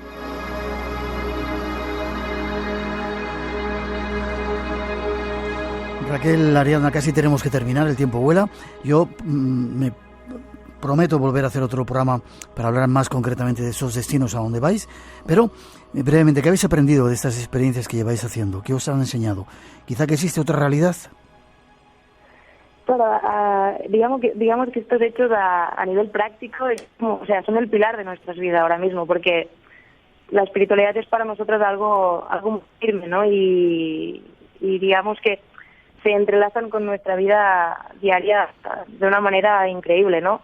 Sobre todo a nivel de aprender, pues hemos aprendido a conectarnos con el todo, porque constantemente estamos recibiendo señales o pequeñas necesidades que nos demuestran que la realidad física en la que vivimos pues está interconectada con otras que percibimos en menor medida, pero que también están ahí mostrándonos que hay algo más, ¿no? Y bien, pues supongo que también hemos aprendido un montón de cosas más que se podrían resumir en los valores de la humanidad y hacia donde estamos dirigiéndonos, que es hacia la luz, ¿no? Y todas estas experiencias, digamos que irradian muy buena energía y sobre todo mucha esperanza de cara al futuro y de cara a cómo tendríamos que, bueno, simplemente que actuar o simplemente, bueno, es como una puerta abierta muy grande hacia un despertar de conciencia y eso debería ser un poco lo que estamos aprendiendo. Raquel, para ti, el último minuto, ¿hay todo un sentido, hay todo un plan entonces para que el ser humano llegue a esa luz, a esa nueva conciencia? Quizá lo habéis aprendido en vuestras experiencias, seres que están ahí tutelándonos, ayudándonos para ir a esa nueva conciencia. Sí, totalmente. O sea, con el paso de los viajes nos hemos dado cuenta que en realidad todo este conocimiento es para que todos los humanos lleguemos a un día a ascender y llegar a otro nivel de conciencia. Y todo ello lo han reflejado en una obra que se llama Camino hacia el origen. Raquel, Ariadna, y no estáis locas, ¿verdad? No, un poco. Bueno, sí, un poco sí, estamos todos locos, pero tenéis muy buena, todo el mundo. Tenéis muy buena onda. Forma de contacto, sé que este tema interesa mucho a muchísima gente, hay mucha gente joven que que se ha metido en este mundo y están en sus caminos de las proyecciones astrales. ¿Cómo pueden conectar con vosotros para intercambiar información? Pues mira, nos pueden encontrar a través del Facebook. ¿Sí? Si ponen Camino hacia el origen ya nos van a ver, pero bueno, si quieren la dirección es www.facebook.com/camino.origen y también a través del correo caminohaciaelorigen@gmail.com. Camino hacia el origen @gmail.com y en el Facebook buscáis Camino hacia el origen y ahí sale. Buena onda tenéis, Ariadna, Raquel. Ha sido un placer que hayáis estado con nosotros. Yo os espero en esos por ahí fuera, ¿vale? Quedamos una de estas noches para vernos. Perfecto, sí, hoy mismo si quieres. Hoy terminamos un poco tarde, mañana o pasado, ¿vale? Vale, perfecto. Radio Nacional de España, el sonido que nos une. Lo único que me ayuda a superar el invierno es la certeza de que el verano llegará. Jack McBrayer. Radio Nacional de España. Escucha el verano. Y recuerda, España a las 8 fin de semana, sábados y domingos a las 8 de la mañana. Radio Nacional de España. Hola, soy Armando Rodríguez de México y los escucho desde las frías tierras del Canadá en la ciudad de Toronto. Un saludo para todo el equipo y a todos los radioescuchas que escuchan el Espacio en Blanco alrededor del mundo. Saludos, bye.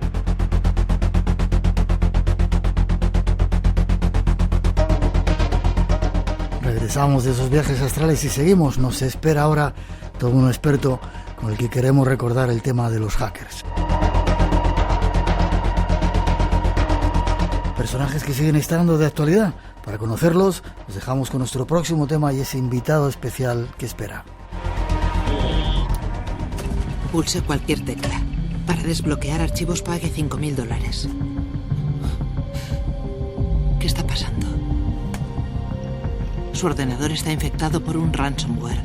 Si lo apaga o se desconecta, perderá sus datos. Pulsé sin pensar. ¡Oh, Dios, qué estúpida soy! Tienes el teclado bloqueado y tus archivos encriptados. Sí, eso lo pillo, pero ¿es muy grave? Es grave. Usa criptografía de curva elíptica. Puedes arreglarlo, ¿no? No. ¿Tú lo arreglas todo? Esto no. Nadie ha podido resolverlo, al menos todavía. Pero ¿y ahora qué hago? No puedo ir a la policía. Lo que contiene puede mandarnos a los dos a la cárcel. Solo hay una opción. ¿Cuál? Pagar el rescate. De verdad, no tienes elección. Tienes que pagar. El pringao tiene razón. Y el precio se acaba de duplicar. Ahora son 10.000. Dile al pringao que se pire. Vete, Max. O el precio volverá a duplicarse. ¿Qué quieres? Oh, yo diría que está muy claro. Si has visto mis cuentas bancarias, sabes que estoy en rojo en todas ellas. Eres blanca, universitaria, vives en Estados Unidos. Ya lo resolverás. Tienes 24 horas. Al menos dame una semana. No, nada de prórrogas. Por favor. Si no me transfieres $10.000 en bitcoins mañana a esta hora, colgaré el contenido de tu disco duro en internet. Será una lectura muy interesante, ¿no crees? Nos vemos. Espera. No te vayas. ¡Joder!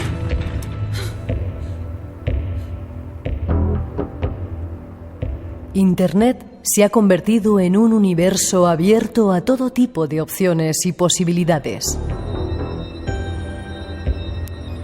En este universo, como en cualquier mundo, existen todo tipo de habitantes. Los hackers son uno de ellos. Un hacker es alguien que descubre las debilidades de una computadora o de una red informática, aunque el término puede aplicarse también a alguien con un conocimiento avanzado de computadoras y de redes informáticas. Los hackers pueden estar motivados por una multitud de razones, incluyendo fines de lucro, protesta o por el desafío. El tema de los hackers está siempre de actualidad. Escuchemos este resumen de la noche temática. La última vez que me visitaron los ladrones, echaron abajo una puerta.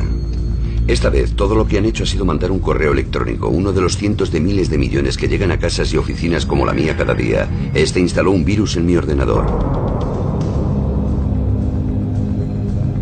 Algo que pudo haber provocado un desastre.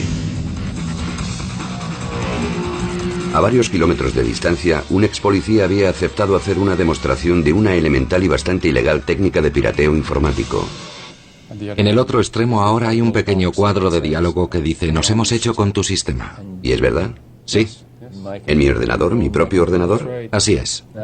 Entonces, si fueras un mal chico, ¿qué harías? Me metería y echaría una ojeada a lo que tienes en tus archivos. ¿De verdad? Desde luego. Renny Hamel trabaja para la empresa financiera KPMG y se introduce en los servidores informáticos de sus clientes para demostrar su vulnerabilidad. Una tarea tristemente fácil. Mira esto. Ahí está. Este documento es tuyo.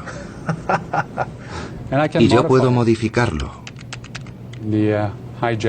Lo que he instalado es, en esencia, algo que me permite controlar tu ratón y tu teclado. ¿Ves ese punto rojo que hay ahí? Sí. Vale. Pues es el que mueve el cursor sobre tu pantalla justamente ahora. Un intruso invisible en una habitación vacía que puede explorar algo tan delicado como el archivo de un ministerio o tan privado como un diario, mediante tecnología que está al alcance de cualquiera. Pero, ¿es muy sofisticado el software o lo que sea que manejas? Quiero decir que sí. Son programas de acceso libre que se encuentran en Internet, los que... Software libre. Los piratas informáticos son por lo menos generosos. De hecho, cualquiera puede convertirse en hacker solo con visitar sus sitios web y descargarse versiones de programas estilo caballos de Troya como Backorifice, que luego pueden añadir a una tarjeta de felicitación o a un juego de ordenador popular, como el que me ha mandado por correo electrónico. Es un programa divertido. Sí, es una especie de juego. Y mientras los estás utilizando, el virus se instala en segundo plano y tú quedas infectado.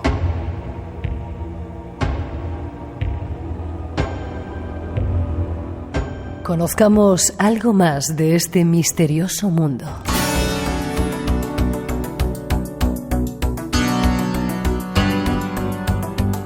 Y para tratar el tema de los hackers tenemos al hacker de moda en nuestro país en estos últimos momentos. Se llama Chema Alonso. Buenas noches, Chema, ¿cómo estás? Hola, buenas noches, ¿cómo estáis? Muy bien, ¿y tú? Bien, bien, aquí conectado un ratito a internet, que es lo que hay que hacer. Estarás todo el día, ¿no? Bueno, prácticamente, 23 horas de 24. Sí. Sí. Bueno, déjame que te presente. Doctor en informática, director del EvenPack, hacker, llevas un blog que se llama elladodelmal.com. ¿Eres malo por eso? No, ni mucho menos. De hecho, es parte de la ironía, ¿no? Hay la de un informático en el lado del mal y por desgracia confunde a muchos, ¿no? Que ven que es un hacker y rápidamente piensan que es un ciberdelincuente y para nosotros es completamente distinto. Vale, aclaramos primero eso, ¿te parece? Venga. La palabra hacker está un poco denostada, es un sentido peyorativo para la mayoría de la gente. Me dicen hacker y digo, este tipo es un delincuente. ¿Es así o no tiene nada que ver? No, ni mucho menos. Nosotros diferenciamos en 3 perfiles muy claramente distintos, ¿no? Por un lado está el hacker, que para nosotros es una persona pasional e investigadora que está intentando llevar la tecnología más allá de sus límites, que puede ser en las partes de seguridad, encontrando fallos de la tecnología o en el hardware para construir cosas distintas. Luego tenemos el cibercriminal, que es una persona que aprovecha generalmente conocimientos de otros o el desconocimiento de sus víctimas para lucrarse. Y luego, por último, tenemos lo que se llaman los hacktivistas, ¿no? O los hackers por motivos éticos, que hacen más o menos lo que hace Greenpeace, que es cometer delitos para defender sus ideas, pero ellos lo hacen por sus propias ideas, ¿no? Pues defender libertades en la red o denunciar corrupción en los estados políticos, etcétera, ¿no? Y la gente le sonará los famosos Anonymous, ¿no? Quizá hablemos eso, te iba a preguntar después sobre ellos, sobre Anonymous. Dime una cosa, ¿tiene que ver eso? He leído en algún sitio que se diferencian entre sombreros blancos y sombreros negros. Bueno, sí, al final lo que hace la gente es intentar ponerle un juego de colores para marcar la línea, ¿no? Hoy en día la línea entre quién es bueno y quién es malo se supone que está marcada por la legalidad, pero la ley no es lo mismo, no es igual en todas las partes. Lo que puede ser delito en España puede que no lo sea en Kazajistán y lo que es delito en Estados Unidos puede que no lo sea en China o viceversa, ¿no? Entonces es muy difícil marcar esa línea. Nosotros en la comunidad de los hackers marcamos una línea ética entre lo que entendemos que está bien y lo que está mal, el hacer daño o no hacer daño, y se suele poner a un lado los hackers blancos, que son los que se suelen dedicar a investigar o a publicar la información, los hackers negros, que son los que serían los de sombrero negro, los cibercriminales, y luego la línea gris, ¿no? Que está ahí en medio, que un poco coge a todos, ¿no? Has dicho, Chema, que sois una comunidad. La gente, los hackers, como tú, ¿formáis una comunidad que estáis conectados en todo el mundo o cómo funciona? Bueno, hoy en día hay muchísimos hackers en todo el mundo y existen foros de concentración para intercambiar conocimientos, intercambiar herramientas, etcétera, ¿no? Antes era un poco más underground y más escondido. Todavía quedan conferencias underground donde solo se va por invitación, pero el resto suelen ser, pues hay listas de correos, canales IRC, hay conferencias, y allí un poco nos reunimos, charlamos, hay conferencias, se presentan herramientas, etcétera, y sí que es verdad que más o menos nos conocemos ya la gran mayoría. Ya. ¿Y vuestro trabajo lo hacéis así a la luz pública? Sí, nosotros somos hackers y no cibercriminales. Nuestro trabajo, de hecho, la mayoría de nosotros reportamos vulnerabilidades a las grandes empresas, ¿no? A Google, a Apple, a Microsoft, etcétera, y ellos lo agradecen. Empresas como Twitter, pues ha contratado a grandes hackers para sus equipos de seguridad, Facebook igual. De hecho, en las conferencias de hackers siempre vienen todas las grandes empresas a contratarnos, ¿no? El We're Hiring, estamos contratando, es lo primero que te dicen cuando te ven. No, tú eres el que ha dado esta charla, ¿no? Estamos contratándote, estás a gusto en tu empresa, quieres venirte, etcétera, ¿no? Teniendo en cuenta que para nosotros los hackers son investigadores de seguridad y gente muy brillante, no criminales. Gente curiosa vosotros, ¿eh? Sí, curiosa, muy lectora, con muchas ganas de estudiar, de aprender, que nada tiene que ver con el mito ese de underground o del cyberpunk que se creó en los años 80, ¿no? Eso te iba a decir, ¿no? Con las imágenes que nos muestran en la tele. Sin embargo, tú tienes una imagen un tanto rara, va siempre con ese gorrito, ¿no? Sí, el gorro, mis perlos largos, las 2 camisetas y tal. Sí, pero es un poco... Empezó como un poco de broma con lo del gorro. Yo doy muchas conferencias y una de las conferencias la di haciendo un teatrillo como que venía de hacer snowboard y no me había preparado la conferencia, y era verdad, venía de hacer snowboard y no me había preparado la conferencia, y a la gente le hizo gracia eso de que saliera con el gorro, me lo empezaron a pedir, y hoy en día si voy a una conferencia o a un lugar público y no voy con el gorro, me lo piden, y es más famoso el gorro que yo. Uno de los hackers más famosos de nuestro país está con nosotros esta noche aquí en el Espacio en Blanco. Dime una cosa, Chema, ¿es fácil entrar a un ordenador, en cualquier ordenador? Bueno, ni es fácil ni es imposible. Podríamos decir que depende mucho de cómo esté gestionado ese ordenador. Garantizar la seguridad 100% es prácticamente imposible, ¿no? Porque hoy en día el software que corre en un ordenador son millones y millones y millones de líneas de código, y garantizar que no hay un fallo de seguridad en una de ellas es imposible, ¿no? Y además nosotros decimos que siempre hay un fallo de seguridad, que es el problem between keyboard and chair, ¿no? El problema entre el teclado y la silla, que al final siempre nosotros somos seres humanos y cometemos errores, entonces hay gente que está especializada en forzar ese error para conseguir el acceso al equipo. Por otro lado, si la persona toma las medidas adecuadas, está muy bien formada en seguridad, etcétera, pues no es fácil, no es trivial, ¿no? Digamos que hay una balanza que varía entre un extremo y otro con mucha facilidad dependiendo de muchos factores. Pero en la regla general, y como lo estamos viendo, si la gente no toma protección de sus cuentas en Internet y de sus sistemas informáticos, pues vemos muchísimas intrusiones diariamente. Luego nos vas a dar algunos consejos antes de terminar. Lo más gordo que ha hecho alguien en el mundo de los hackers, hemos visto películas, no recuerdo cómo era, un niño joven, pequeñito que se metía en los sistemas de seguridad del Pentágono, de la CIA, y armaba una supuesta tercera guerra mundial. ¿Eso se puede llegar a hacer? Es decir, ¿podéis llegar hasta cualquier lugar que queráis si os ponéis, ya que sois tíos muy listos? Bueno, hemos visto que se puede llegar a sitios increíbles. Yo he llegado a sitios que no me hubiera imaginado, ¿no? Con las investigaciones. Pero hoy en día, por desgracia, hemos pasado a un estadio donde se ha perdido todo ese romanticismo que tú cuentas, y donde pues los fallos de seguridad se han convertido en inteligencia militar, ¿no? Estamos en un momento muy beligerante.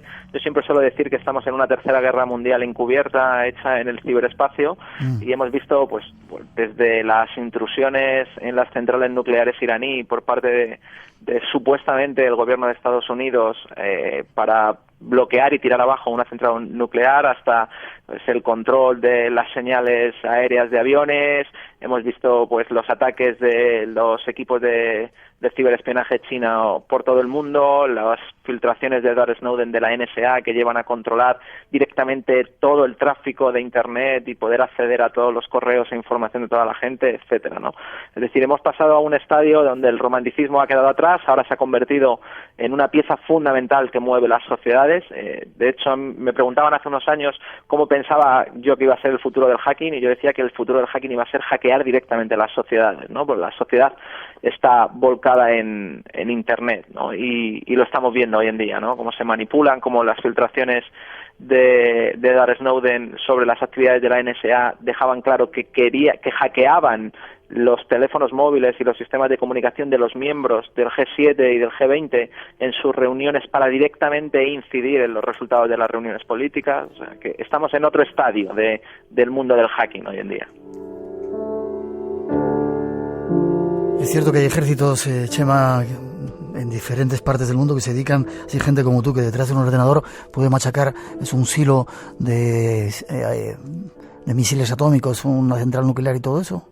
Bueno, eso está controlado por software que corre en dispositivos, y ha habido un investigador español de Palencia, que es Rubén Santamarta, que para nosotros es una eminencia, es uno de los mejores técnicamente, y bueno, pues él ha demostrado que hay un montón de fallos de seguridad en dispositivos que están utilizando los sistemas de comunicación de satélite de barcos, de armamento dirigido por satélite, de aviones, de helicópteros, de lanzacohetes, etcétera, ¿no? Y él explicaba todos los escenarios y cómo se podría tomar control, por ejemplo, de dónde va a caer un cohete, ¿no? Ya. ¿Es seguro, Chema, dejar en manos de unas máquinas que además pueden ser controladas por otras manos extrañas nuestro futuro y además todas las cosas que nos rodean? Bueno, es difícil decir. Yo creo que sí. Yo soy un creyente de la tecnología y que tenemos que preocuparnos de ello. De hecho, hoy en día vivir sin tecnología sería impensable, ¿no? Si piensas el número de dispositivos que utilizas tecnológicos en tu corto alcance y el número de dispositivos que para que funcione tu corto alcance utilizas a través de Internet, etcétera, es brutal, y yo creo que no podemos vivir sin las sociedades. Lo que sí que tenemos que hacer es un ejercicio maduro de cuidar este regalo que nos han dado nuestra sociedad, que es Internet, ¿no? Nuestra generación ha visto un cambio de era entre la edad contemporánea y la edad de Internet, que lo estamos viviendo ahora, y que tenemos que apoyarnos en él, pero haciéndolo más seguro, más cuidado y más responsable en su control entre todos los países. Y por supuesto no tenemos que permitir que ningún país, ni ningún grupo mafioso, ni ningún grupo deliberadamente lo controle y afecte a las sociedades. Hackers con ética. ¿Es cierto, o qué puedes hacer tú? Es decir, en esa introducción que poníamos, es un informe de la noche temática, ponía que los hackers podéis entrar en mi ordenador y controlarlo en la distancia. ¿Eso lo puedes hacer tú? Bueno, sí, eso es bastante sencillo. Eso son botnets. Eso no hace falta nada más que una persona que se conecte a YouTube y ponga botnet y verá vídeos de gente controlando ordenadores a millares. Por desgracia, hay muchísimas herramientas y muchísimas formas de hacerlo, y lo hacen muchos chavales jóvenes. Con 16 años o con 15 años me escriben chicos que me dicen que controlan 2.000 ordenadores o 3.000 ordenadores. ¿Qué me dices? Sí, es bastante común. Hay botnets de hasta 10 millones de equipos. No es algo, no es rocket science. Se basa en engañar al usuario, instalarle un programita y listo, ¿no? Dentro de esas cosas que hacen, para que te hagas una idea, una de las cosas que están haciendo los malos de verdad, lo que nosotros llamamos los cibercriminales, es grabar a la gente en su intimidad, grabarlas teniendo sexting o teniendo cibersexo. ¿Qué me dices? Les graban con la cámara y luego con la cámara del ordenador. De su propio ordenador, sí, les vigilan, les espían, etcétera. Y luego, cuando les están grabado en su intimidad, con imágenes pues comprometedoras para ellos, etcétera, les extorsionan y les piden un pago mensual de una cantidad que va entre 200 y 300 dólares, y bueno, pues lo pagan, pero no sabes cuándo va a terminar de exigirlo, ni tan siquiera tienen garantía de que no vayan a ser publicadas esas imágenes, y hay mucha gente que se las han acabado publicando. ¿Y qué se puede hacer? ¿Tapar la cámara? Bueno, nosotros la llevamos todas tapada, yo la llevo tapada. La llevas tapada, vale. Yo creo que mi ordenador no tiene cámara, o sea que voy tranquilo. Sí, pero yo la tengo tapado desde hace mucho tiempo, y recuerdo hace 5 o 6 años en un aeropuerto la tenía tapada y me llegó un hombre y me dijo, ¿por qué tapas la cámara? Y digo, no, es que trabajo en seguridad. Dice, y si trabajas en seguridad informática, ¿por qué tapas la cámara? Digo, porque precisamente sé que no hay nada seguro, 100%. Vale, preguntas que te traslado. ¿Es seguro pagar a través de Internet con nuestra tarjeta de crédito? ¿O es fácil que alguien te la pille y luego haga uso de ella? Bueno, depende cómo tengas el equipo. Si tienes el equipo bien cuidado, es seguro. ¿Qué significa tenerlo bien cuidado? Sí, ¿Limpito y esas cosas, o qué significa? Tenerlo actualizado, bien configurado, no haber instalado software de Internet que te bajas de cualquier sitio, ese tipo de cosas, ¿no? Y luego también es verdad que los equipos de seguridad de la banca cuidan mucho de nosotros, ¿no? Tú te pones la tarjeta de crédito, alguien te la roba, y luego ellos tienen un montón de mecanismos de control para evitar que a través de Internet puedan comprar, ¿no? Verifican pues desde qué ubicación física se está haciendo, si es desde el equipo habitual, desde el que se está comprando, si son cosas habituales las que se están comprando, etcétera, para tener un sistema, un scoring que al final les dice si es fraude o no esa compra, y suelen funcionar bastante bien, ¿no? Están protegidos, están bien ya preparados para protegernos contra el robo de tarjetas de crédito, aunque todavía sucede, claro está. Vale, vete preparando 3 o 4 consejitos para, aparte de tener el ordenador bien limpito, para poder defendernos un poco más. ¿Cuál va a ser el futuro de los hackers? Es decir, os habéis convertido en una especie de popes de esta tecnología, gente súper jovencita, muy culta, como vemos contigo, afortunadamente éticos, pero ¿cuál va a ser el futuro? Estamos en manos de eso, de 4 bueno, iba a decir niñatos, no es despectivo, No, que de repente sois listitos y podéis hacer lo que queráis con nosotros. No, ni mucho menos. Los mejores hackers son gente que lleva muchos años estudiando, muy bien preparada, etcétera, aunque evidentemente hay chavales de 16 años o de 18, de 20 años que son súper imaginativos, creativos y que están aprendiendo a marchas forzadas y revolucionando el mundo, pero hay mucho profesional, mucho hacker trabajando con las grandes empresas, con los equipos de seguridad, con los gobiernos, etcétera, para justo lo contrario, ¿no? Para que no tengamos problemas. Hoy en día el número de hackers es muy alto, hay muchísima gente, porque el volumen de tecnología que tenemos en nuestro mundo es muy grande, y yo creo que se está equilibrando.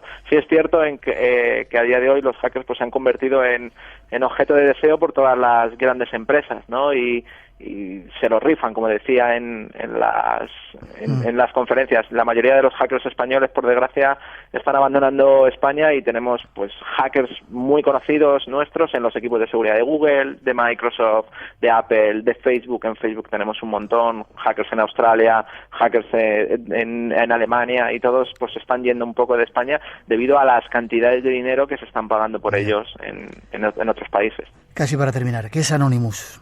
Bueno, Anonymous es un grupo hacktivista, pero más que un grupo es un sentimiento, ¿no? Digamos que para definir lo que es el hacktivismo nació Anonymous, y a partir de ese momento cualquiera que quiere reivindicar una idea ética y defenderla en Internet usando técnicas hacking, pues lo reivindica bajo la bandera de Anonymous. ¿Y tú perteneces? No, yo soy hacker, no hacktivista. Ya. Son un poco como decías, como Greenpeace, ¿no? Cuando hay que denunciar algo, se ponen en marcha. Ellos deciden las campañas, y a veces son grupos encontrados, ¿no? Hemos visto que, por ejemplo, cuando hay campañas políticas en un determinado país, pues que un grupo de hacktivistas de Anonymous empiezan a denunciar cosas de un determinado partido político, y otros empiezan a denunciar cosas de otro partido político, etcétera, ¿no? O sea, que no tienen ni por qué pensar lo mismo. Ya. Chema, dime, así que no nos escucha nadie, ¿dónde has podido entrar que te haya sorprendido antes de marcharnos? Bueno, pues... Dime solamente las iniciales. No, en muchos sitios, porque además una de las cosas que yo estaba haciendo muchos años es lo que se llama el hacking ético, ¿vale? Que es que te contratan las empresas para colarte. Te puedo contar como anécdota que cuando presenté una herramienta en Estados Unidos, en Las Vegas, que se llamaba FOCA, que es muy famosa esa herramienta, pues hice las demostraciones con la Agencia de Misiles Americana y con la Casa Blanca y el FBI, y fue bastante gracioso porque en la sección de preguntas vinieron del ejército de Estados Unidos a hablar con nosotros, y yo que pensé que no iba a salir del país, y lo que querían era que les explicáramos a usar las herramientas y utilizarlas ellos mismos, ¿no? O sea que de todo hay en este mundo. Fueron a ver al señor ese del gorrito, ¿no? A ver qué estaba haciendo. Sí. Vale, 3 consejos, un poquito de música y nos lo cuentas. Chema Alonso, hacker, es uno de los más famosos que hay en nuestro país, al menos el más sonado, el señor del gorrito, que habéis visto en algunos programas de televisión. Está aquí en el espacio en blanco. ¿Cómo puedo cuidar mi ordenador, Chema? Aparte de tenerlo, como decía antes, eso, cuidadito, con actualizaciones, para que no se metan dentro de mi vida y de mi intimidad. Bueno, la primera de las cosas que te voy a decir es que le instalen un segundo factor de autenticación basado en móvil. Y esto es utilizar una tecnología que hemos desarrollado nosotros que se llama Latch, Latch es L-A-T-C-H, que significa pestillo en inglés, y que es una aplicación móvil, una aplicación que te instalas en tu terminal móvil y un programita que instalas en tu Windows. A partir de ese momento, si alguien pone tu usuario y tu contraseña en tu Windows y tú tienes puesto el pestillo desde la aplicación móvil, nadie va a poder acceder a tu Windows y tú vas a poder controlarlo. Esto es especialmente útil en entornos de parejas que se roban las contraseñas, o en entornos de trabajo donde compañeros se roban las contraseñas, etcétera. Así que espera, se llama segundo factor de autentificación y es Latch, L-A-T-C-H. Eso es, Latch para Windows. Hay que instalarlo. ¿Me lo vas a pasar tú eso? Yo te lo paso. Eso está en internet publicado y las aplicaciones son gratuitas y están para todos los terminales móviles. ¿Son gratuitas? Sí, es una tecnología que hemos desarrollado nosotros que vale para muchas cosas y es gratuito todo. Eso no hay problema. Ole. ¿Vale? Segunda cosa.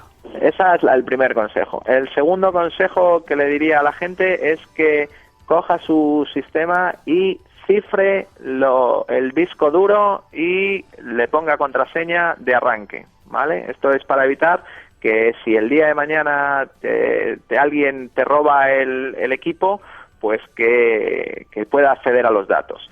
Y el tercer consejo que le voy a dar a todo el mundo, que yo lo he visto muchas veces y luego no me hacen caso, es que si tienen un portátil, le pongan un software de antirrobo, ¿vale? El software de antirrobo lo que hace es que si te roban el portátil y lo encienden, que automáticamente tú puedas saber en qué ubicación GPS se encuentra. Todo eso se encuentra fácilmente en la red. Todo eso se encuentra fácilmente en la red, ¿vale? El software antirrobo, el que le pongan, por ejemplo, que sea Prey en inglés, ¿vale? Así que Latch, cifrado de disco y password de BIOS y Prey. 3 consejos un poco fuera de los comunes que te van a dar habitualmente.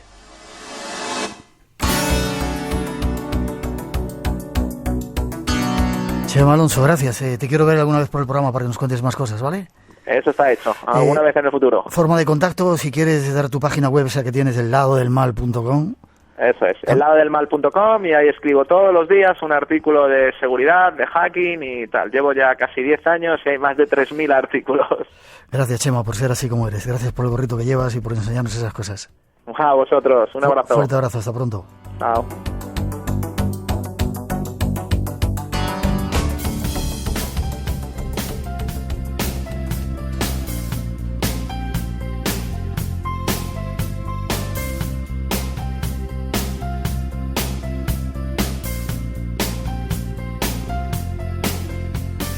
Terminamos por hoy. Ha sido un placer pasar este tiempo juntos. Las gracias a Marc Gasca, no digo como le llaman, el rápido de Radio Nacional. 2 horas que nos han pasado volando. Enseguida nos ponemos a preparar las siguientes. Llegarán en 7 días aquí a la sintonía de Radio Nacional, a vuestra casa en cualquier parte del mundo que estéis.